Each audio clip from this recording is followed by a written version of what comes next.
கோயில்ல யாரோ சொன்னாரா இவன் இங்க வந்து சொற்பொழி வாத்திக்கிட்டு இருக்கான். தாலி கட்டிக்கிட்டா மட்டும் சுமங்கலி பூஜை பண்ணிட முடியுமா? கட்டிக்கிட்டவன் கூட சேர்ந்து வாழணும். இவ என்ன உன் கூட வாழ்ந்துகிட்டா இருக்கா இல்ல வாழற தகுதியோட தான் இருக்காளா? இதோ அவ அக்காவுக்கு பூஜை பண்றேன்னு கூட்டிட்டு வந்திருக்காளே, இவ அக்காவாவது புருஷன் கூட வாழ்ந்துட்டு இருக்காளா? அம்மா, உனக்கு அண்ணிய பத்தி பேசவே ரைட்ஸ் இல்ல, இதுல அவங்க அக்காவை பத்தி வேற பேசிட்டு இருக்கியா? கடவுளுக்கும் காதலுக்கும் மனசுதாம்மா முக்கியம். எத்தனை வருஷம் வாழ்றோங்கிறது முக்கியம் இல்ல, எப்படி வாழ்றோங்கிறது தான் முக்கியம்.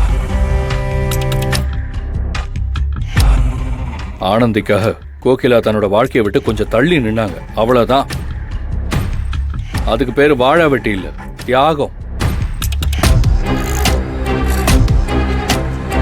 அப்படி பார்த்தா 40-50 வருஷம் ஒன்னா வாழ்ந்தும் புரிஞ்சுக்க முடியாத எத்தனையோ புருஷன் பொண்டாட்டிக்கு நடுவுல சரவணனும் கோகிலாவும் கல்யாணம் ஆகி இந்த கொஞ்ச நாள்ல ஒருத்தருக்கு ஒருத்தர் புரிஞ்சுக்கிட்டு துணையா நின்னாங்களே.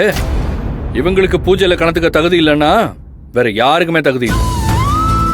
இந்த ஊரும் உலகமும் ஏன் இப்ப வரைக்கும் நீங்களும் ஆனந்திய ஓட ஓட விரட்டினாலும் ஆனந்திய புரிஞ்சுக்கிட்டு அவளுக்கு துணையா இருக்கிற அன்பு அவர் நல்லா இருக்கணும்னு ஆனந்தியை விட வேற யாரும் மனசார பூஜை பண்ண முடியும்? உங்க நியாயத்தெல்லாம் என்கிட்ட பேசி என் வாயை அடைச்சிடலாம், ஊர் வாயை அடைக்க முடியுமா உங்களால? இவ லட்சணம் தெரிஞ்சுதானே அக்கம் பக்கத்துல இருக்கிற ஒரு ஆள் கூட வரல.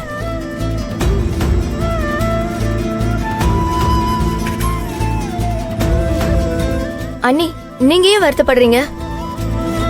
உங்களை கஷ்டப்படுத்தி பார்க்கணும்னு தான் அம்மா இப்படி எல்லாம் பேசிட்டு இருக்காங்க. யாழ்னி, எப்ப பார்த்தாலும் அத்தைய விட்டு கொடுத்து பேசுறதே உனக்கு வேலையா போச்சு. அத்தை கேட்ட கேள்விக்கு பதில் சொல்ல முடியுமா உங்களால? முடியாது, என்னால பதில் சொல்ல முடியாது. என்ன இருந்தாலும் அக்கம் பக்கத்து பெரிய மனசிகளாம் என்னைய ஒதுக்கி வச்சிருக்காங்கிறது உண்மைதானே?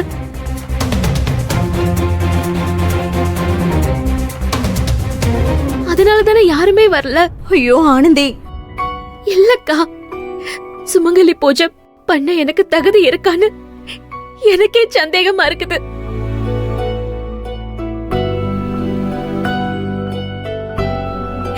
என்னால இந்த பூஜைய பண்ண முடியாது. அண்ணி, ஆனந்தி,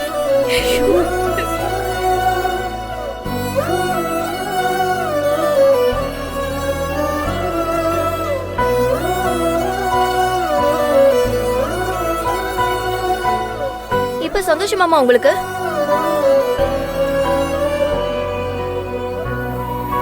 இப்ப என்னென்ன பண்றது? என்ன ஆனாலும் சரி இந்த பூஜை நடக்கணும். மாப்ள, நீ என் கூட வா. கோகிலா, சரவணன், நீங்க போய் கொஞ்சம் ஆனந்திய சமாதானப்படுத்துங்க. வாடா. கோகிலா, சகல சொன்னா அதுல ஒரு காரணம் இருக்கும்.